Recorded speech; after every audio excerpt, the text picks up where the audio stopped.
Prime time ന്യൂസിലേക്ക് വിശദമായി കടക്കുകയാണ്. പൗരത്വ നിയമത്തിനെതിരെ വിദ്യാർത്ഥി യുവജന സംഘടനകളുടെ രാജ്യവ്യാപക പ്രതിഷേധം. ഡൽഹി സർവകലാശാലയിൽ പ്രതിഷേധിച്ച മലയാളികൾ ഉൾപ്പെടെയുള്ള വിദ്യാർത്ഥികളെ പോലീസ് കസ്റ്റഡിയിലെടുത്തു. പൗരത്വത്തെ മതവുമായി ബന്ധിപ്പിക്കുന്നത് ഭരണഘടനാ വിരുദ്ധമെന്ന് CPIM പോളിറ്റ് ബ്യൂറോ കുറ്റപ്പെടുത്തി. രാജ്യതാൽപര്യം മുൻനിർത്തിയാണ് തീരുമാനമെന്ന് കേന്ദ്ര ആഭ്യന്തരമന്ത്രി അമിത്ഷാ ഇന്നും ആവർത്തിച്ചു. 2019 സമാനമായ പ്രതിഷേധമാണ് രാജ്യവ്യാപകമായി രൂപപ്പെടുന്നത്. വിദ്യാർത്ഥി യുവജന സംഘടനകൾ തെരുവിലിറങ്ങി. MSF, SIO, ഐസ തുടങ്ങി വിവിധ വിദ്യാർത്ഥി സംഘടനകളുടെ നേതൃത്വത്തിൽ ഡൽഹി സർവകലാശാലയിൽ വിദ്യാർത്ഥികൾ പ്രതിഷേധിച്ചു. മലയാളികൾ ഉൾപ്പെടെ 150ഓളം വിദ്യാർത്ഥികളെ പോലീസ് കസ്റ്റഡിയിലെടുത്ു. ക്യാമ്പസിനുള്ളിൽ കയറിയാണ് പോലീസ് നടപടി.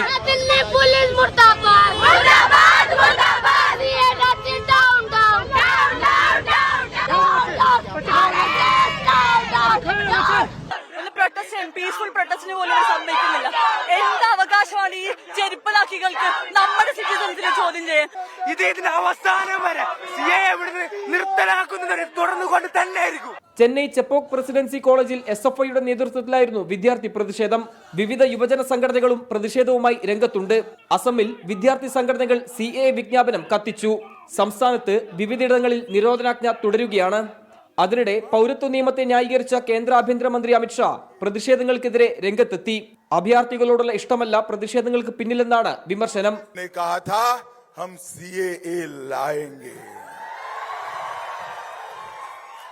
कांग्रेस पार्टी CAA का विरोध करती थी.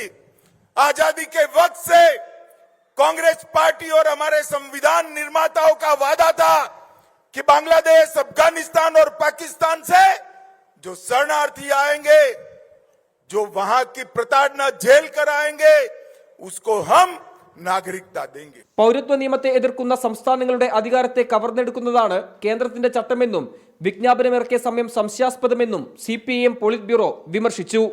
24 ഡൽഹി. പൗരത്വ നിയമ ഭേദഗതിക്കെതിരെ വീണ്ടും സുപ്രീം കോടതിയെ സമീപിക്കാനൊരുങ്ങിയ സംസ്ഥാന സർക്കാർ. നിലവിൽ കോടതിയിലുള്ള ഹർജി പരാമർശിക്കണോ അതോ പുതിയ ഹർജി നൽകണമോ എന്ന കാര്യത്തിൽ നിയമോപദേശത്തിന് ശേഷം തീരുമാനമെടുക്കും. കേന്ദ്ര നീക്കത്തിനെതിരെ മുസ്ലിം ലീഗും കോടതിയെ സമീപിച്ചിട്ടുണ്ട്. പൗരത്വ നിയമ ഭേദഗതിയെ UDFും കോൺഗ്രസും മുന്നിൽ നിന്ന് ചെറുക്കുമെന്ന് പ്രതിപക്ഷ നേതാവ് VD സതീശൻ പറഞ്ഞു.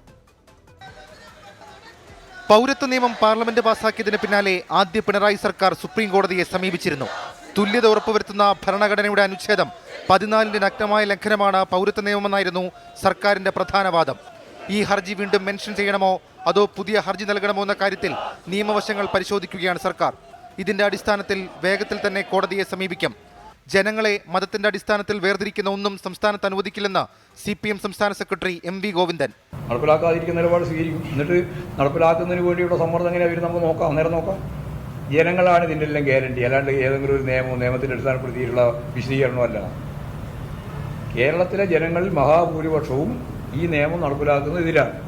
വിഷയത്തിൽ സംസ്ഥാന സർക്കാരിന് ആത്മാർത്ഥതയില്ലെന്ന് കുറ്റപ്പെടുത്തിയ പ്രതിപക്ഷ നേതാവ് പ്രതിഷേധിച്ചവരോട് ശത്രുക്കളെ പോലെയാണ് സംസ്ഥാന സർക്കാർ പെരുമാറിയതെന്നും വിമർശിച്ചു. CAAക്കെതിരായി സമരം ചെയ്ത ആളുകൾക്കെതിരായി കേസുകൾ പിൻവലിക്കുമെന്ന് ഉറപ്പുകൊടുത്തിട്ട് പോലും 5 കൊല്ലമായി 835 കേസുകളിൽ 69 കേസുകൾ മാത്രമാണ്. 5 കൊല്ലമായിട്ട് ഈ കേസുകൾ പിൻവലിക്കാനുള്ള ചെറുവിരൽ പോലും ഇവരനക്കിയില്ല. കേരളത്തിലും നിയമം നടപ്പാക്കുമെന്ന് BJP അധ്യക്ഷൻ K സുരേന്ദ്രൻ. മതത്തിന്റെ പേരിൽ പീഡിപ്പിക്കപ്പെടുന്ന, ആട്ടിയോടിക്കപ്പെടുന്ന ആളുകൾക്കാർക്കെങ്കിലും ഈ രാജ്യത്ത് പൗരത്വം സ്വീകരിക്കണമെങ്കിൽ അതിനുള്ള അവകാശമാണ്, അല്ലാതെ നിലവിലുള്ള ഇന്ത്യൻ പൗരന്മാർക്ക് വേണ്ടിയുള്ള ഒരു നിയമമല്ല ഇത്. നിയമം സംസ്ഥാനങ്ങൾ നടപ്പാക്കില്ല എന്നത് ആശ്വാസകരമാണെന്നും യോജിച്ചുള്ള സമരം വേണമോ എന്നത് ആലോചിച്ച് തീരുമാനിക്കുമെന്നും PK കുഞ്ഞാലിക്കുട്ടി പ്രതികരിച്ചു.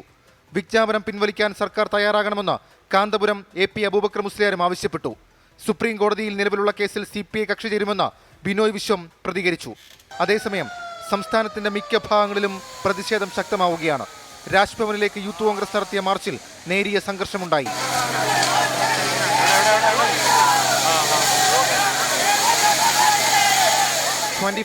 തിരുവനന്തപുരം. പ്രൈം ടൈം ന്യൂസിലേക്ക് വീണ്ടും. സുപ്രീം കോടതി നിലപാട് കടുപ്പിച്ചതോടെ ഇലക്ട്രൽ ബോണ്ട് വിവരങ്ങൾ SBI തെരഞ്ഞെടുപ്പ് കമ്മീഷന് കൈമാറി. വൈകിട്ട് 5:30യോടെയാണ് വിവരങ്ങൾ കൈമാറുന്ന നടപടിക്രമങ്ങൾ പൂർത്തിയായത്. അതിനിടെ സുപ്രീം കോടതി വിധിക്കെതിരെ അസാധാരണ നീക്കവുമായി ബാർ അസോസിയേഷൻ രംഗത്തെത്തി. വിധി പുനഃപരിശോധിക്കണമെന്നാവശ്യപ്പെട്ട് രാഷ്ട്രപതിക്ക് കത്തയച്ചു. സുപ്രീം കോടതി അനുവദിച്ച സമയപരിധി അവസാനിക്കുന്നതിന് തൊട്ടു മുൻപാണ് SBI വിവരങ്ങൾ കൈമാറിയത്. സുപ്രീംകോടതി ഇന്നലെ നിലപാട് കടുപ്പിച്ചതോടെ ആരംഭിച്ച നടപടിക്രമങ്ങൾ വൈകിട്ട് 5:30 പൂർത്തിയായി. SBI നൽകിയ വിവരങ്ങൾ ഈ മാസം 15-ന് തെരഞ്ഞെടുപ്പ് കമ്മീഷൻ വെബ്സൈറ്റിൽ പ്രസിദ്ധീകരിക്കും. വേണ്ടത്ര വിവരങ്ങൾ SBIയുടെ കൈവശമുണ്ടെന്ന് നിരീക്ഷിച്ചുകൊണ്ടായിരുന്നു ഇന്നലെ സുപ്രീംകോടതിയുടെ 5-അംഗ ബെഞ്ചിന്റെ നടപടി. വിവരങ്ങൾ ക്രോഡീകരിക്കുന്നതിലെ സങ്കീർണത SBI ചൂണ്ടിക്കാട്ടിയെങ്കിലും കോടതി വഴങ്ങിയില്ല. 2019 ഏപ്രിൽ 19 മുതൽ രാഷ്ട്രീയ പാർട്ടികൾക്ക് കടപ്പത്രം വഴി ലഭിച്ച സംഭാവനയുടെ വിവരങ്ങൾ മാർച്ച് 6-ന് മുൻപ് തെരഞ്ഞെടുപ്പ് കമ്മീഷന് നൽകാനായിരുന്നു സുപ്രീംകോടതി ഉത്തരവ്. സാവകാശം തേടിയ SBI ഇതുവരെ എന്തു ചെയ്തെന്ന് തുറന്നടിച്ച ചീഫ് ജസ്റ്റിസ് കടുത്ത വിമർശനങ്ങളും ഉയർത്തി. അതിനിടെ വിഷയത്തിൽ അസാധാരണ നീക്കവുമായി സുപ്രീംകോടതി ബാർ അസോസിയേഷൻ രംഗത്തെത്തി. വിധി പരിശോധിക്കണമെന്നാവശ്യപ്പെട്ട് ബാർ അസോസിയേഷൻ അധ്യക്ഷൻ രാഷ്ട്രപതി ദ്രൗപദി മുർമുവിന് കത്തെഴുതി. പരിശോധന നടത്താതെ ഉത്തരവ് നടപ്പാക്കരുതെന്നാണ് കത്തിലെ ആവശ്യം. 24 ഡൽഹി. ലോക്സഭാ തെരഞ്ഞെടുപ്പിനുള്ള കോൺഗ്രസിന്റെ 2ാം ഘട്ട സ്ഥാനാർത്ഥി പട്ടിക പ്രഖ്യാപിച്ചു. മുൻ മുഖ്യമന്ത്രിമാരായ കമൽനാഥ്, അശോക് ഗെഹ്ലോട്ട് എന്നിവരുടെ മക്കൾ സ്ഥാനാർത്ഥി പട്ടികയിലുണ്ട്. BJPയുടെ 2ാം ഘട്ട പട്ടിക ഉടൻ പ്രഖ്യാപിക്കും. രാജസ്ഥാനിൽ കോൺഗ്രസ് CPIM സീറ്റ് വിഭജനം ധാരണയിലെത്തി. മധ്യപ്രദേശ്, രാജസ്ഥാൻ, അസം, ഉത്തരാഖണ്ഡ്, ഗുജറാത്ത് സംസ്ഥാനങ്ങളിലെ 43 മണ്ഡലങ്ങളിലെ സ്ഥാനാർത്ഥികളെയാണ് 2ാം ഘട്ടത്തിൽ കോൺഗ്രസ് പ്രഖ്യാപിച്ചത്. കമൽനാഥ്, അശോക് ഗെഹ്ലോട്ട് എന്നിവർ വിട്ടുനിന്നപ്പോൾ ചിന്ദ്വാഡ മണ്ഡലം വീണ്ടും കമൽനാഥിന്റെ മകൻ നകുൽനാഥിന് നൽകി. അശോക് ഗെഹ്ലോട്ടിന്റെ മകൻ വൈഭവ് ഗെഹ്ലോട്ട് രാജസ്ഥാനിലെ ജലോറ മണ്ഡലത്തിൽ നിന്ന് മത്സരിക്കും. 2019 ജോധ്പൂരിൽ നിന്ന് മത്സരിച്ച വൈഭവ് BJPയുടെ ഗജേന്ദ്ര സിംഗ് ഷെഖാവത്തിനോട് പരാജയപ്പെട്ടിരുന്നു. BJPയിൽ നിന്ന് കോൺഗ്രസിലെത്തിയ രാഹുൽ കസ്വാൻ സിറ്റിംഗ് സീറ്റായ ചുരുവിൽ മത്സരിക്കും. അസമിൽ BJPയുടെ സിറ്റിംഗ് സീറ്റായ ജോർഹട്ടിലാണ് ഗൗരവ് ഗൊഗോയ് ഇക്കുറി മത്സരിക്കുക. ദിഗ്വിജയ് സിംഗ്, ഹരീഷ് റാവത്ത്, സച്ചിൻ പൈലറ്റ് എന്നിവർക്ക് ടിക്കറ്റില്ല. മുൻ മുഖ്യമന്ത്രിമാരെയും മുതിർന്ന നേതാക്കളെയും രംഗത്തിറക്കാനായിരുന്നു ഹൈക്കമാൻഡിന്റെ നേരത്തെയുള്ള തീരുമാനം. 2ാം ഘട്ട പട്ടികയിൽ ജനറൽ വിഭാഗത്തിൽ നിന്ന് 10ഉം SC, ST, OBC വിഭാഗത്തിൽ നിന്ന് 33 പേരും ഇടം പിടിച്ചു. അടുത്ത കേന്ദ്ര തെരഞ്ഞെടുപ്പ് സമിതി യോഗം ഈ മാസം 15-ന് ചേരും. BJPയും 2ാം ഘട്ട സസ്പെൻസ് സ്ഥാനാർത്ഥി പട്ടിക വൈകാതെ പ്രഖ്യാപിക്കും. രാജസ്ഥാനിലെ സീറ്റ് വിഭജനത്തിൽ ഇന്ത്യ സഖ്യം ധാരണയിലെത്തി. CPIM, ഭാരത് ആദിവാസി പാർട്ടി, ഹനുമാൻ ബനിവാളിന്റെ രാഷ്ട്രീയ ലോക് താന്ത്രിക് പാർട്ടി എന്നിവർ ഓരോ സീറ്റിലുമാണ് മത്സരിക്കുക. 24 ഡൽഹി. തമിഴ്നാട്ടിൽ CPIM മത്സരിക്കുന്ന മണ്ഡലങ്ങൾ പ്രഖ്യാപിച്ചു. കഴിഞ്ഞ തവണ മത്സരിച്ച് കോയമ്പത്തൂർ ഇത്തവണ DMK ഏറ്റെടുക്കും. പകരം ദിണ്ടിഗൽ മണ്ഡലമാണ് നൽകിയത്. അതിനിടെ കഴിഞ്ഞ ദിവസം NDA സഖ്യത്തിലെത്തിയ ശരത് കുമാറിന്റെ സമത്വ മക്കൾ കക്ഷി BJPയിൽ ലയിച്ചു. CPIMന് കോയമ്പത്തൂർ മണ്ഡലം നൽകുന്നത് സംബന്ധിച്ച നേരത്തെ ചില ആശയക്കുഴപ്പങ്ങൾ നിലനിന്നിരുന്നു. കമൽഹാസന്റെ മക്കൾ നീതി മയ്യം DMK സഖ്യത്തിലെത്തുമ്പോൾ അവർക്ക് കോയമ്പത്തൂർ നൽകുമെന്നായിരുന്നു ആദ്യ സൂചനകൾ. എന്നാൽ രാജ്യസഭാ സീറ്റ് നൽകുമെന്ന ധാരണയിൽ MNM സഖ്യത്തിലെത്തി. ഇതോടെ CPIM 2ാം തവണയും കോയമ്പത്തൂരിൽ നിന്ന് മത്സരിക്കുമെന്ന് ഏറെക്കുറെ ഉറപ്പായിരുന്നു. എന്നാൽ BJP സംസ്ഥാന അധ്യക്ഷൻ K. അണ്ണാമലയുടെ പേര് കോയമ്പത്തൂരിൽ ഉയർന്നു വന്നതോടെയാണ് CPIMൽ നിന്ന് മണ്ഡലം DMK ഏറ്റെടുത്തതെന്നാണ് സൂചന. കഴിഞ്ഞ തവണ മത്സരിച്ച മധുരയിൽ ഇക്കുറിയും CPIM സ്ഥാനാർത്ഥി തന്നെ നിൽക്കും.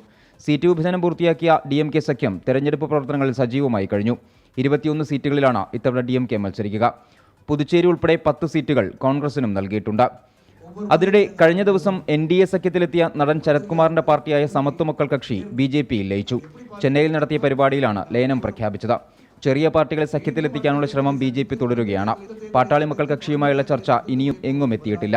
മുൻ മുഖ്യമന്ത്രി O. പനീർശെൽവവും BJPയുമായി ചർച്ചകൾ നടത്തുന്നുണ്ട്. 24 ചെന്നൈ. TN പ്രതാപനെ KPCC വർക്കിംഗ് പ്രസിഡന്റായി നിയമിച്ചു. തൃശൂർ സ്ഥാനാർത്ഥിത്വം K. മുരളീധരനായി മാറിയതിന് പിന്നാലെയാണ് ഹൈക്കമാൻഡ് തീരുമാനം. KPCC നേതൃത്വവുമായി കൂടിയാലോചന നടത്തിയതിനു ശേഷമാണ് പുതിയ പദവി നൽകിയത്. പാർട്ടി എപ്പോഴും എന്തൊരു ജോലി ഏൽപ്പിക്കാൻ പറഞ്ഞാൽ, അത് പോസ്റ്റർ അടിക്കാൻ പറഞ്ഞാൽ, കുഴികുത്താൻ പറഞ്ഞാൽ, മുദ്രാവാക്യം വിളിക്കാൻ പറഞ്ഞാൽ, സമരം ചെയ്യാൻ വേണ്ടി പറഞ്ഞാൽ, പാർട്ടി പറയുന്ന എല്ലാ ജോലിയും ചെയ്യുന്ന ഒരു പാർട്ടിയുടെ വിനീത വിധേയനാണ് എളിയാനായ ഞാൻ. അതും ഇതും തമ്മിൽ യാതൊരു ബന്ധമില്ല. ഇപ്പം എന്നോട് പാർട്ടി അഖിലേന്ത്യാ കോൺഗ്രസ് കമ്മിറ്റി എൻ്റെ അടുത്ത് KPCC വർക്കിംഗ് പ്രസിഡൻ്റായി എന്നെ ചുമതലപ്പെടുത്തി. അത് ഈ ചുമതല കൂടി ഞാൻ നീതി പുലർത്തും. പാർട്ടിക്ക് വേണ്ടി എൻ്റെ പാർലമെൻറ്റ് മണ്ഡലത്തിൽ എൻ്റെ ഒന്നാമത്തെ ചുമതല തൃശ്ശൂരിൽ K. മുരളീധരനെ എനിക്കുണ്ടായതിനേക്കാൾ കൂടുതൽ ഭൂരിപക്ഷത്തിന് വിജയിപ്പിക്കുക എന്നതാണ് എൻ്റെ ഒന്നാമത്തെ ചുമതല. സാമ്പത്തിക പ്രതിസന്ധി വിഷയത്തിൽ കേരളത്തിന് പ്രത്യേക പരിഗണന നൽകാൻ നിർദ്ദേശിച്ച് സുപ്രീം കോടതി. കേരളത്തിന് എത്ര തുക അടിയന്തരമായി നൽകാൻ കഴിയുമെന്ന് നാളെ അറിയിക്കാൻ കോടതി കേന്ദ്രത്തോട് ആവശ്യപ്പെട്ടു. പ്രഖ്യാപിച്ച 13,600 കോടി രൂപ സഹായത്തിൽ 8,000 കോടി രൂപ ഇതിനോടകം തന്നെ സംസ്ഥാനത്തിന് നൽകിയതായി കേന്ദ്രം അറിയിച്ചു. വലിയ സാമ്പത്തിക പ്രതിസന്ധിയിലൂടെ കടന്നുപോവുകയാണ് കേരളം. കടമെടുപ്പ് പരിധി ഉയർത്തിയാൽ മാത്രമേ പിടിച്ചു നിൽക്കാൻ സാധിക്കൂ. ഇക്കാര്യത്തിൽ അനുഭാവപൂർവമായ പ്രത്യേക പരിഗണന വേണമെന്നാണ് സുപ്രീം കോടതി വ്യക്തമാക്കിയത്. കേരളത്തിന്റേത് പ്രത്യേക സാഹചര്യമായി കണ്ട് ഈ മാസം 31-നുള്ളിൽ ഒറ്റത്തവണ സഹായ പദ്ധതി രൂപീകരിക്കുന്ന കാര്യം പരിഗണിക്കണമെന്നും കോടതി നിർദ്ദേശിച്ചു. സുപ്രീം കോടതി നിർദ്ദേശത്തെ സംസ്ഥാന സർക്കാരും CPIM-ഉം സ്വാഗതം ചെയ്തു. നമ്മുടെ സംസ്ഥാനത്തിന് ഈ മാർച്ച് വരെ കിട്ടേണ്ട പണത്തിന്റെ ഉൾപ്പെടെ പ്രശ്നമുണ്ടായിരുന്നു. ഇത് സംബന്ധിച്ച് കോടതി പറഞ്ഞു വളരെ ശുഭകരമായ കാര്യമായിട്ട് കാണുന്നു. ഞങ്ങളെ സംബന്ധിച്ച് ഇതിനൊരു വിവാദം ഉണ്ടാവാനും മറ്റു തർക്കങ്ങളൊന്നുമില്ല. കേന്ദ്രവും സംസ്ഥാനവും തമ്മിലുള്ള ബന്ധത്തിൽ തർക്കങ്ങൾ ഉണ്ടാവേണ്ട കാര്യമില്ല. കോഓപ്പറേറ്റീവ് ഫെഡറലിസത്തിന്റെ കാര്യം തന്നെയാണ് ഏത് സമയത്തും കേരളം പറയുന്നത്. ബഹുമാനപ്പെട്ട സുപ്രീം കോടതിക്ക് കേരളത്തോട് തോന്നുന്നൊരു മമതയില്ലേ, ഒരു ജാഗ്രത, അതില്ലാത്തവരായിപ്പോയോ കേരളത്തിലെ UDF? ഏതായാലും സുപ്രീം കോടതിക്ക് തോന്നിയിരിക്കുന്നു കൊടുക്കേണ്ടതാണെന്ന്. കേന്ദ്രത്തിന്റെ രാഷ്ട്രീയം, UDFന്റെ രാഷ്ട്രീയം, അത് ഒന്നുകൂടി തുറന്നു കാട്ടപ്പെടുകയാണ്. സുപ്രീം കോടതി ഇടപെടലിലൂടെ കേരളത്തിന്റെ ഭരണഘടനാപരമായ അവകാശം സംരക്ഷിക്കപ്പെട്ടുവെന്ന് മന്ത്രി P. രാജീവ് പ്രതികരിച്ചു. അപ്പോൾ അതിന്റെ ഭരണഘടനാ പ്രശ്നങ്ങൾ വിശദമായി കേൾക്കേണ്ടതാണെന്ന് സുപ്രീം കോടതി തന്നെ പറഞ്ഞിട്ടുണ്ട്. സ്റ്റേറ്റ് ലിസ്റ്റിൽപ്പെട്ടത് എങ്ങനെയാണ്, യൂണിയൻ ഗവൺമെന്റ് എന്തൊക്കെ ചെയ്യാം, അവരുടെ ഭാഗങ്ങൾ, ഞങ്ങളുടെ ഭാഗങ്ങളെല്ലാം കേട്ടെത്തേണ്ടതാണ്. ഇത് പ്രിമോഫേസി അവർക്ക് കാണുന്ന ഒരു പ്രശ്നമുണ്ട്. അതുകൊണ്ടാണ് ഇപ്പോൾ അടിയന്തരമായി കേരളത്തെ സഹായിക്കേണ്ടതുണ്ട്. എന്നുവെച്ചാൽ ഇത് പരസ്പരം മനസ്സിലാക്കി പ്രവർത്തിക്കേണ്ടതാണ് ഭരണഘടനാപരമായി. ഒരു ഫെഡറൽ സ്ട്രക്ചറിനകത്ത് യൂണിയൻ ഗവൺമെന്റ്, സംസ്ഥാന ഗവൺമെന്റ്, അത് സുപ്രീം കോടതി ഇപ്പോൾ ഉൾക്കൊണ്ട് നിലപാട് സ്വീകരിച്ചിരിക്കുന്നു. 10 ദിവസത്തിനുള്ളിൽ ഇളവ് പരിഗണിക്കണമെന്ന നിർദ്ദേശത്തിൽ കേന്ദ്രം നാളെ മറുപടി അറിയിക്കും. 32,432 കോടി രൂപയാണ് ഈ സാമ്പത്തിക വർഷം കേരളത്തിന് കടമെടുക്കാൻ കഴിയുക. 24 ഡൽഹി. മലപ്പുറം പാണ്ടക്കാട് പോലീസ് ചോദ്യം ചെയ്യാൻ വിളിപ്പിച്ച യുവാവ് കുഴഞ്ഞു വീണ് മരിച്ചതിൽ 2 പോലീസുകാരെ അന്വേഷണ വിധേയമായി സസ്പെൻഡ് ചെയ്തു. സിവിൽ പോലീസ് ഓഫീസർമാരായ ആൻഡസ് വിൻസൺ, TP ഷംസീർ എന്നിവർക്കെതിരെയാണ് നടപടി. Case crime branch DYSP KC Babu അന്വേഷിക്കും. പന്തലൂർ കടമ്പോട് സ്വദേശി മൊയ്തീൻകുട്ടി ആലുങ്ങലാണ് ഇന്ന് രാവിലെ മരിച്ചത്. മൊയ്തീൻകുട്ടിയെ പോലീസ് മർദ്ദിച്ചതായി നാട്ടുകാരും ബന്ധുക്കളും ആരോപിച്ചു. സംഘർഷങ്ങളെ തുടർന്ന് നിർത്തിവെച്ച കേരള സർവകലാശാല കലോത്സവം വീണ്ടും നടത്തുമോ എന്നതിൽ തീരുമാനമായില്ല. ഈ ആഴ്ച തന്നെ തീരുമാനമുണ്ടായേക്കും. അതേസമയം കലോത്സവം അവസാനിപ്പിച്ചതിന് പിന്നാലെ അഴിമതി ആരോപണങ്ങളും ഉയരുന്നുണ്ട്. കലോത്സവത്തിന്റെ തുടർ നടത്തിപ്പിനായുള്ള തിരക്കിട്ട ചർച്ചകളിലാണ് കേരള സർവകലാശാല. തീരുമാനം ഈ വെള്ളിയാഴ്ചയ്ക്കകം ഉണ്ടാകുമെന്നാണ് സർവകലാശാല വൃത്തങ്ങൾ നൽകുന്ന സൂചന. തുടർച്ചയായ സംഘർഷങ്ങളുടെ പശ്ചാത്തലത്തിൽ വൈസ് ചാൻസലർ മോഹനൻ കുന്നുമ്മലാണ് കലോത്സവം നിർത്തിവെക്കാൻ നിർദ്ദേശം നൽകിയത്. തീരുമാനം യൂണിയൻ അംഗീകരിക്കുകയും ചെയ്തു. ഇനി നടക്കാനുള്ള മത്സരങ്ങൾ മറ്റൊരു ദിവസം നടത്താമെന്നാണ് സംഘാടക സമിതിയുടെ നിലപാട്. 3 ഇനങ്ങളുടെ കാര്യത്തിലാണ് അന്തിമ തീരുമാനമുണ്ടാകേണ്ടത്. പാതിയിൽ ഉപേക്ഷിക്കേണ്ടി വന്ന സംഘനൃത്തം, മത്സരഫലം പുറത്തുവരാത്ത തിരുവാതിര, കോഴയാരോപണത്തെ തുടർന്ന് ഫലം മരവിപ്പിച്ച മാർഗംകളി എന്നിവയിലാണ് തീരുമാനമെടുക്കേണ്ടത്. ഡയറക്ടർ ഓഫ് സ്റ്റുഡന്റ് സർവീസിന്റെ റിപ്പോർട്ട് അനുസരിച്ചാകും അന്തിമ തീരുമാനം. ഇതിനോടകം തന്നെ പല കോളേജുകളും കലോത്സവ നടത്തിപ്പിനെതിരെ പരാതി നൽകിയിട്ടുണ്ട്. വെള്ളിയാഴ്ച ചേരുന്ന സിൻഡിക്കേറ്റ് യോഗത്തിൽ ഇക്കാര്യങ്ങളിൽ തീരുമാനമുണ്ടാകുമെന്നാണ് മത്സരാർത്ഥികളുടെ പ്രതീക്ഷ. അതേസമയം വിധികർത്താക്കൾ പണം വാങ്ങി വിധി നിർണയം നടത്തിയതിലും മത്സരാർത്ഥികൾ പരാതിയുമായി എത്തുന്നുണ്ട്. 24 തിരുവനന്തപുരം. വയനാട് മീനങ്ങാടി പഞ്ചായത്തിൽ ഭീതി വിതച്ച കടുവ വനംവകുപ്പ് സ്ഥാപിച്ച കൂട്ടിലായി. പാമ്പുംകൊല്ലി കാവുങ്ങൽ കുര്യന്റെ വീടിന് സമീപത്താണ് കൂട് സ്ഥാപിച്ചിരുന്നത്. കുര്യന്റേതടക്കം 3 ആടുകളെയാണ് കഴിഞ്ഞ ദിവസം കടുവ കൊന്നത്. കടുവയെ കുപ്പാടിയിലെ മൃഗപരിപാലന കേന്ദ്രത്തിലേക്ക് മാറ്റി. വയനാട്ടിൽ ഈ വർഷം ഇതുവരെ 3 കടുവകളാണ് കൂട്ടിലായത്.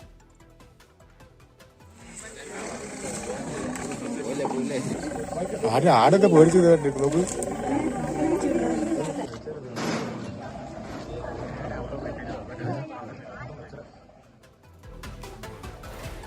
രാജ്യത്തിന്റെ സൈനിക കരുത്ത് വിളംബരം ചെയ്ത് പൊഖ്രാനിൽ സംയുക്ത സൈനിക അഭ്യാസം. ഭാരത് ശക്തിക്ക് സാക്ഷ്യം വഹിച്ച പ്രധാനമന്ത്രി നരേന്ദ്രമോദി കരുത്തറിയിച്ചത് തദ്ദേശീയമായി വികസിപ്പിച്ച ആയുധങ്ങളും കവചിത വാഹനങ്ങളും.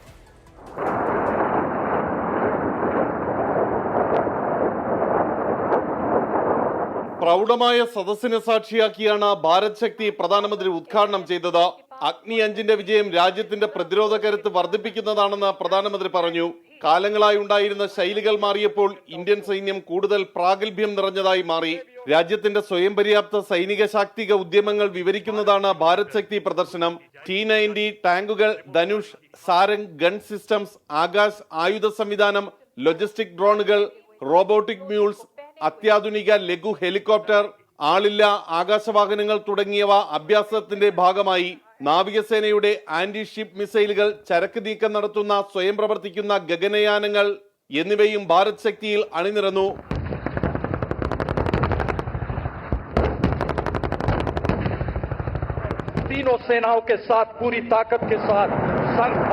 സമകാലിക വെല്ലുവിളികളെ തദ്ദേശീയ പ്രതിവിധികളിലൂടെ നേരിടുക എന്നതാണ് പ്രദർശനത്തിന്റെ ലക്ഷ്യം. ഇന്ത്യയുടെ ആഭ്യന്തര പ്രതിരോധ ശേഷിയുടെ അതിജീവന ശേഷിയും നവീകരണവും ഭാരത് ശക്തി പ്രദർശനം വിവരിക്കുന്നു. ആർ രാധാകൃഷ്ണൻ, 24, ഡൽഹി. തിരികെ വാർത്തകളിലേക്ക്. ഹരിയാന മുഖ്യമന്ത്രിയായി നയാബ് സിംഗ് സൈനി സത്യപ്രതിജ്ഞ ചെയ്തു. 5 MLA-മാരും മന്ത്രിസ്ഥാനത്തേക്ക് സത്യപ്രതിജ്ഞ ചെയ്തു. രാജ്ഭവനിൽ നടന്ന ചടങ്ങിൽ മുൻ മുഖ്യമന്ത്രി മനോഹർ ലാൽ ഖട്ടറും പങ്കെടുത്തു. JJPയുടെ 4 വിമത MP-മാരും ചടങ്ങിൽ പങ്കെടുത്ത് സൈനിക്ക് പിന്തുണ നൽകി. രാജിവെച്ച മനോഹർ ലാൽ ഖട്ടർ ലോക്സഭയിലേക്ക് മത്സരിക്കും.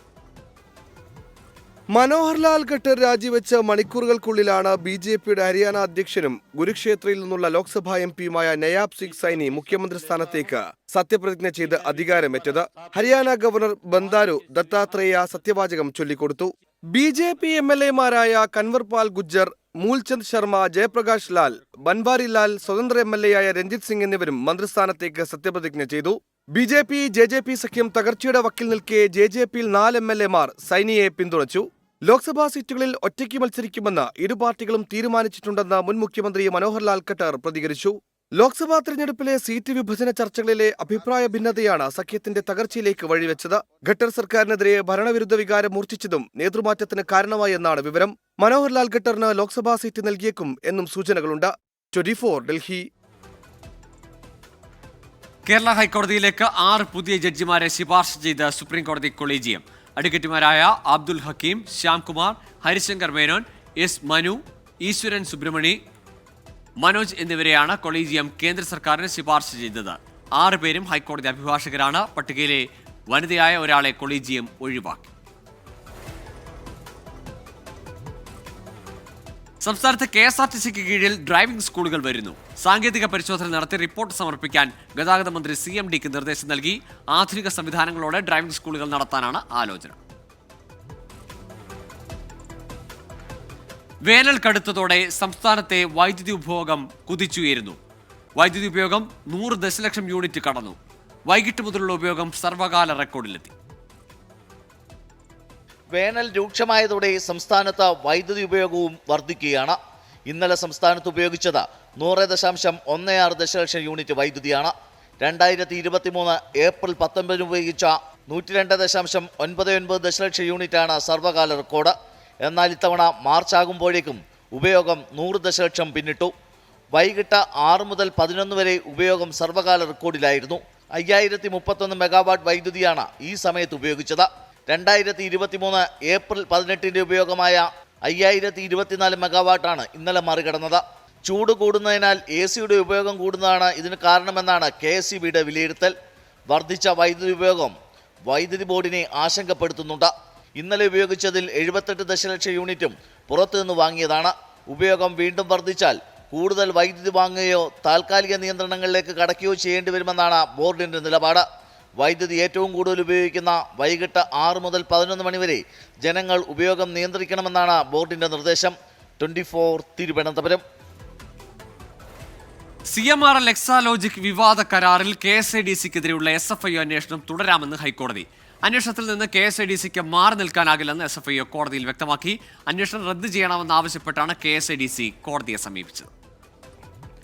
CMRL, എക്സാലോജിക്, KSEDC തുടങ്ങിയ 3 കമ്പനികൾക്കെതിരെ അന്വേഷണം നടക്കുന്നതായി SFIO കോടതിയെ അറിയിച്ചു. CMRLന്റെ ഓഹരി പങ്കാളികളായ KSIDC ഡയറക്ടറെ വെക്കുകയും സാമ്പത്തിക ഇടപാടുകൾ നടത്തുകയും ചെയ്തിട്ടുണ്ട്. പിന്നെ എന്തുകൊണ്ട് അന്വേഷണം നടത്തിക്കൂടാ എന്നും SFIO കോടതിയിൽ ചോദിച്ചു. ഈ വാദം കോടതിയും അംഗീകരിച്ചു. അന്വേഷണവുമായി സഹകരിക്കുമ്പോൾ സ്ഥാപനത്തിന്റെ വിശ്വാസ്യത വർദ്ധിക്കുമെന്ന് പറഞ്ഞ കോടതി ഒന്നും മറച്ചുവെക്കാൻ ശ്രമിക്കരുതെന്നും KSEDCക്ക് നിർദ്ദേശം നൽകി. CMRL, എക്സാലോജിക് സാമ്പത്തിക ഇടപാടിൽ അറിവില്ലെന്നും വിവാദമുണ്ടായപ്പോൾ തന്നെ CMRLനോട് വിശദീകരണം ചോദിച്ചിരുന്നെന്നും KSEDC വ്യക്തമാക്കി. ഹർജി അടുത്ത മാസം 5-ന് വീണ്ടും പരിഗണിക്കും. 24, കൊച്ചി. തിരുവനന്തപുരം നഗരത്തിൽ ജില്ലാ ചൈൽഡ് പ്രൊട്ടക്ഷൻ യൂണിറ്റിന്റെ നേതൃത്വത്തിൽ മിന്നൽ പരിശോധന. ബാലഭിക്ഷാടനവും ബാലവേലയും വ്യാപകമാകുന്നു എന്ന വിവരത്തിന്റെ അടിസ്ഥാനത്തിലായിരുന്നു റെയ്ഡ്. കിഴക്കേക്കോട്ടയിൽ ബാലവേലയിൽ ഏർപ്പെട്ടിരുന്ന 15-കാരനെ ശിശുക്ഷേമ സമിതിയുടെ കേന്ദ്രത്തിലേക്ക് മാറ്റി. കുട്ടിക്ക് 2 ആഴ്ച കൗൺസിലിംഗ് നൽകും. തിരുവനന്തപുരം നഗരത്തിന്റെ വിവിധ മേഖലകളിൽ ബാലഭിക്ഷാടനവും ബാലവേലയും വ്യാപകമെന്ന് കാണിച്ച് CWCക്കും ചൈൽഡ് ലൈനുമാണ് വ്യാപക പരാതികൾ ലഭിച്ചത്. ഇതിന്റെ അടിസ്ഥാനത്തിലായിരുന്നു ജില്ലാ ചൈൽഡ് പ്രൊട്ടക്ഷൻ യൂണിറ്റിന്റെ മിന്നൽ പരിശോധന. ഈഞ്ചക്കൽ, അട്ടക്കുളങ്ങര, ഓവർബ്രിഡ്ജ്, പുത്തരിക്കണ്ടം, വഞ്ചൂർ മേഖലകളിൽ പരിശോധന നടത്തി. ഇതിനിടെ കിഴക്കേക്കോട്ട ബസ് സ്റ്റാൻഡിൽ സോപ്പ് വിൽപ്പനയിൽ ഏർപ്പെട്ട 15-കാരനെ കണ്ടെത്തി. വലിയതുറ സ്വദേശിയായ ബാലനെ CWCയുടെ സംരക്ഷണയിലേക്ക് മാറ്റി. ഇപ്പോൾ ഒരു കുട്ടിയെ നമുക്ക് സോപ്പ് വിൽക്കുന്നതായിട്ട് ബന്ധപ്പെട്ട് നമ്മൾ കണ്ടിട്ടുണ്ട്. വലിയതുറ ഭാഗത്ത് നിന്നുള്ളൊരു കുട്ടിയാണ്. അപ്പോൾ ആ കുട്ടിയെ നമ്മൾ ചോദിച്ചതെന്ന് മനസ്സിലാക്കിയത് കുട്ടിയുടെ വീട്ടിൽ വിളിച്ചിരുന്നു. വീട്ടിൽ അമ്മ പറയുന്നതൊന്നും അനുസരിക്കാറില്ല, അവൻ്റെ ഇഷ്ടത്തിന് വന്നതാണെന്നാണ് അമ്മ പറഞ്ഞത്. ഇപ്പം നമ്മുടെ അടുത്ത പ്രൊസീജിയർ എന്ന് പറയുന്നത് ആ കുട്ടിയെ നമ്മൾ ചൈൽഡ് വെൽഫെയർ കമ്മിറ്റിയിൽ ഹാജരാക്കുന്നു. ശേഷം ഉള്ള നടപടികളൊക്കെ അവിടെ നിന്നാണ്, ചൈൽഡ് വെൽഫെയർ കമ്മിറ്റിയിൽ നിന്നാണ് ഉണ്ടാവുക. 15-കാരന്റെ മാതാപിതാക്കളെ CWC വിളിച്ചു വരുത്തി. 2 വർഷമായി ബാലൻ കിഴക്കേക്കോട്ടയിൽ സോപ്പ് കച്ചവടം നടത്തുകയായിരുന്നുവെന്നാണ് CWCയുടെ കണ്ടെത്തൽ. സ്കൂൾ വിദ്യാഭ്യാസം പൂർത്തിയാക്കും വരെ CWC സംരക്ഷിക്കാമെന്ന് അറിയിച്ചെങ്കിലും മാതാവ് വഴങ്ങിയില്ല. തുടർന്ന് ബാലനെ 2 ആഴ്ചത്തെ കൗൺസിലിംഗിന് വിട്ടു. വരും ദിവസങ്ങളിലും പരിശോധന തുടരാനാണ് ചൈൽഡ് പ്രൊട്ടക്ഷൻ യൂണിറ്റിന്റെ തീരുമാനം. അലക്സ് റാം മുഹമ്മദ്, 24, തിരുവനന്തപുരം. വീണ്ടും പ്രൈം ടൈം ന്യൂസിലേക്ക്. മൂന്നാറിലെ പടയപ്പയെ നിയന്ത്രിക്കാൻ പ്രത്യേക വനംവകുപ്പ് സംഘത്തെ നിയോഗിക്കാൻ ഇടുക്കിയിൽ ചേർന്ന സർവകക്ഷി യോഗത്തിൽ തീരുമാനം. വന്യജീവി ആക്രമണം തടയാൻ കൂടുതൽ പദ്ധതികൾ ഇടുക്കി പാക്കേജിൽ ഉൾപ്പെടുത്തും. സംസ്ഥാനത്ത് വന്യജീവി ആക്രമണം തുടരുകയാണ്. മറയൂരിൽ കാട്ടുപോത്താക്രമണത്തിൽ കർഷകന് ഗുരുതര പരിക്കേറ്റു. പന്നിയാറിൽ ചക്കക്കൊമ്പൻ റേഷൻ കട തകർത്തു. പൂപ്പാറയിൽ വന്യജീവി ആക്രമണത്തിന് ശാശ്വത പരിഹാരം ആവശ്യപ്പെട്ട് ഇടുക്കി രൂപതയുടെ നേതൃത്വത്തിൽ ബഹുജന റാലി സംഘടിപ്പിച്ചു. 2 മാസത്തിനിടെ 5 പേർ കാട്ടാനാക്രമണത്തിൽ കൊല്ലപ്പെട്ടതിന് പിന്നാലെയാണ് വനം മന്ത്രിയുടെ നിർദ്ദേശപ്രകാരം സർവകക്ഷി യോഗം ചേർന്നത്. RRT വിപുലീകരിക്കുന്നതടക്കമുള്ള തീരുമാനങ്ങൾ സർവകക്ഷി യോഗത്തിലെടുത്തു. ഇവിടെ RRT ടീം ഫലപ്രദമായി പ്രയോജനപ്പെടുത്താൻ സാധിക്കേണ്ടതായിട്ടുണ്ട്. ഇന്ന് നിലവിൽ 10 RRT ടീമുകളും 2 സ്പെഷ്യൽ ടീമുകളുമാണ് ജില്ലയിലുള്ളത്. അതിനെ ശക്തിപ്പെടുത്തുന്നതിനും സേവനം കൃത്യതയോടുകൂടി ലഭ്യമാക്കുന്നതിനും ഇതിനോടകമായി തന്നെ നടപടി സ്വീകരിച്ചു കഴിഞ്ഞിട്ടുണ്ട്. ഇടുക്കിയിൽ വന്യജീവി ആക്രമണം രൂക്ഷമായി തുടരുകയാണ്. ഇന്നലെ രാത്രി 8:30യോടെയാണ് കൃഷിയിടത്തിൽ വെച്ച് മറയൂർ മംഗളംപാറ സ്വദേശി അന്തോണി മുത്തു തങ്കയ്യനെ കാട്ടുപോത്ത് ആക്രമിക്കുന്നത്. കാലിന് ഗുരുതര പരിക്കേറ്റ അന്തോണി ചികിത്സയിലാണ്. ഇന്ന് പുലർച്ചെയായിരുന്നു പന്നിയാറിലെ റേഷൻ കടയ്ക്ക് നേരെയുള്ള ചക്കക്കൊമ്പന്റെ ആക്രമണം. അരിക്കൊമ്പൻ 12 തവണ തകർത്ത റേഷൻ കട 5 മാസം മുമ്പാണ് പുതുക്കി പണിതത്. ചുറ്റും സ്ഥാപിച്ചിരുന്ന ഫെൻസിംഗും ആന തകർത്തു.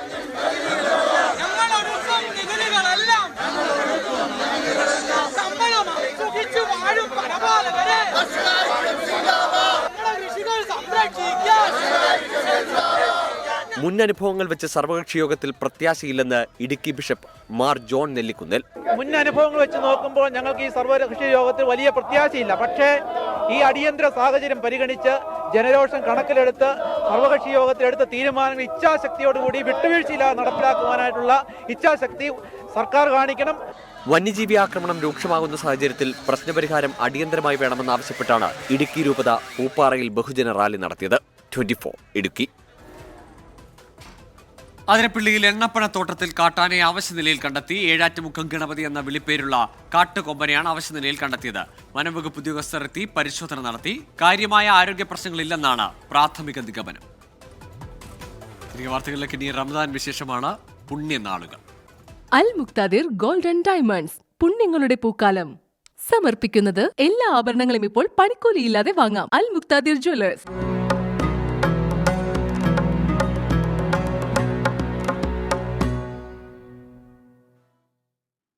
റമദാനിലെ ആദ്യ നോമ്പ് ദിനം പൂർത്തിയായി. ജമാഅത്ത് നമസ്കാരങ്ങൾക്ക് വലിയ തിരക്ക് അനുഭവപ്പെടുന്നുണ്ട്. ആദ്യ ദിനത്തിലെ ഊർജ്ജവുമായി 2ാം നോമ്പിനൊരുങ്ങുകയാണ് വിശ്വാസികൾ.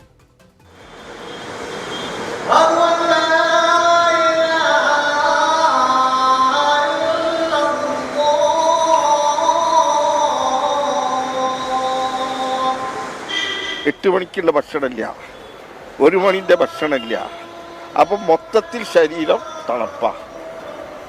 ഈ നോമ്പിനൊരു പ്രത്യേകത അതാണ്. മനസ്സിലായില്ല? ചൂട് പുറത്തുണ്ടാവും, പക്ഷെ ഉള്ളിൽ ഭക്ഷണത്തണം. കടുത്ത ചൂടൊന്നും വിശ്വാസികളെ ബാധിച്ചില്ല. വ്രതത്തിനൊപ്പം ഖുർആൻ പാരായണവും പ്രാർത്ഥനകളുമായി വീടുകളും പള്ളികളും സജീവം. നോമ്പ് തുറക്കാൻ പള്ളികളിൽ പ്രത്യേക സജ്ജീകരണങ്ങൾ ഉള്ളത് യാത്രക്കാർക്കും അനുഗ്രഹം. അതിഥി തൊഴിലാളികൾ ഉൾപ്പെടെ നിരവധി പേരാണ് പള്ളികളിൽ നോമ്പ് തുറക്കാൻ എത്തുന്നത്. नवाफिल की तरफ भी हमें ध्यान देने की कोशिश करनी चाहिए. अल्लाह तबारक व तआला हमें ज़्यादा से ज़्यादा अमल करने की तौफीक अता फरमाए. പൊതുവെ ഒഴിഞ്ഞുകിടക്കുന്ന പള്ളികൾ റമദാനിൽ വിശ്വാസികളാൽ നിറയുകയാണ്. ജമാഅത്ത് നമസ്കാരങ്ങൾക്ക് വലിയ തിരക്കാണ് അനുഭവപ്പെടുന്നത്. റമദാന്റെ ഭാഗമായുള്ള പ്രഭാഷണ പരമ്പരകൾക്കും തുടക്കമായിട്ടുണ്ട്. 24 കോഴിക്കോട്. നോക്കാം നാളത്തെ നോമ്പുതുറ സമയം. അൽ മുക്താദിർ ഗോൾഡൻ ഡയമണ്ട്സ് നോമ്പുതുറ സമയം സമർപ്പിക്കുന്നത് എല്ലാ ആഭരണങ്ങളും ഇപ്പോൾ പണിക്കൂലിയില്ലാതെ വാങ്ങാം. അൽ മുക്താദിർ ജ്വല്ലേഴ്സ്.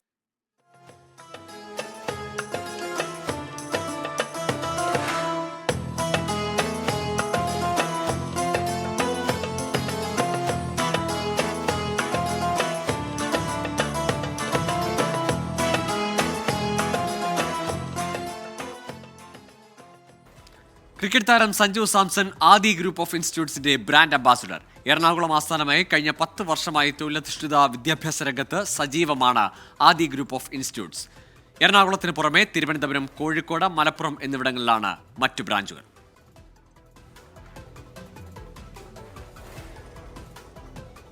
ഇതോടെ പ്രൈം ടൈം ന്യൂസ് പൂർണ്ണമാകുന്നു. Good night.